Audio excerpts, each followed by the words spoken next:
Ration card മുൻഗണനാ വിഭാഗത്തിലേക്ക് മാറ്റുന്നതിനായി അപേക്ഷ ക്ഷണിച്ചു. പൊതുവിഭാഗത്തിൽപ്പെട്ട കാർഡുകൾ പിങ്ക് കാർഡായി മാറ്റുന്നതിന് ഇപ്പോൾ അക്ഷയ വഴി അപേക്ഷിക്കാം. റേഷൻ കാർഡ് മുൻഗണനാ വിഭാഗത്തിലേക്ക് മാറ്റുന്നതിനായി 2025 സെപ്റ്റംബർ 22 മുതൽ ഒക്ടോബർ 20 വരെയാണ് അപേക്ഷിക്കാൻ അവസരമുള്ളത്. മാറാരോഗികൾ, അവയവമാറ്റം നടത്തിയവർ, ഡയാലിസിസ് ചെയ്യുന്നവർ, വികലാംഗർ, വിധവകൾ, സ്വന്തമായി വീടും സ്ഥലവും ഇല്ലാത്തവർ തുടങ്ങിയവർക്ക് അപേക്ഷിക്കാം.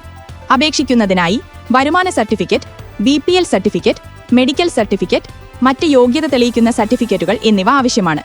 സർക്കാർ പൊതുമേഖലാ സ്ഥാപനത്തിൽ ജോലി ചെയ്യുന്നവർ, പ്രൊഫഷണൽ ജോലിക്കാർ, ആദായ നികുതിദായകർ, സർവീസ് പെൻഷനർ തുടങ്ങിയവർ റേഷൻ കാർഡിൽ ഉൾപ്പെട്ടിട്ടുണ്ടെങ്കിൽ അപേക്ഷിക്കാൻ സാധിക്കുന്നതല്ല.